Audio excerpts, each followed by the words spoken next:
African trade ministers meeting in eThekwini to thrash out the details of implementation of the African Continental Free Trade Agreement. It's one of the key economic integration pillars envisaged by the AU's Agenda 2063 vision. And according to the Council's chair, good progress has been made with the introduction of the AFCFTA Secretariat's Guided Trading Initiative. One guided trade initiative, it was really a strategy to see that a lot of countries are starting trading within Africa Continental Free Trade Area Agreement. So that's why we introduced that strategy. So we started sitting together, talking with the Africa Continental Free Trade Area Secretariat, telling the country what are the actions we should do so that we can start trading.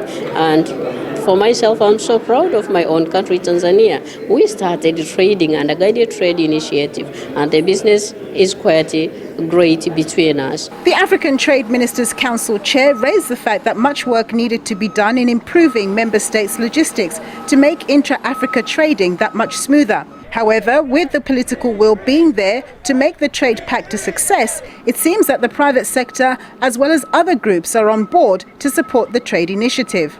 Our private sector, as you know, is fully engaged.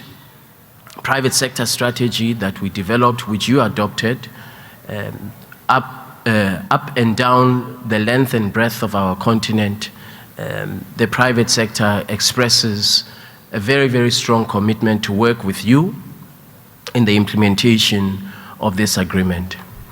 Second, the youth is very, very enthusiastic about this agreement and the potential that it has for them in terms of market access, increasing the scope of their businesses, of their investment. So we have very, very strong supporters in the private sector, civil society, and the protocol that you adopted on women and youth in trade in that regard has been very, very positively received. Private sector players say the only way proper implementation of the AFCFTA can take place is by countries individually taking responsibility for making sure that resolutions taken by member states are actioned locally.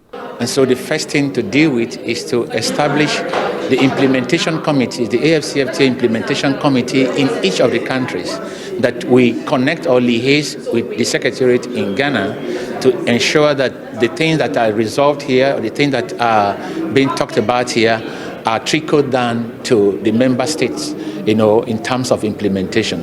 Because the AFCFTA Secretariat is not an implementation organ, but to oversee what we do. South Africa's Trade Minister Ibrahim Patel says with the deal now being done, the implementation of the African Continental Free Trade Area will take a generation. And we now need to work closely with each other to roll out more trade in goods, and then to extend it to services.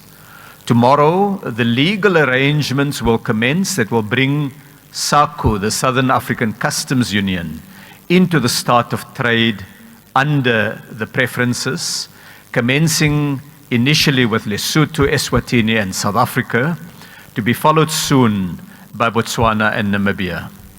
President Cyril Ramaphosa and Minister Ibrahim Patel will formally launch South Africa's trade under the new preferences set out in the African Continental Free Trade Area tomorrow. Nampumelelo Siziba, SABC News, Durban.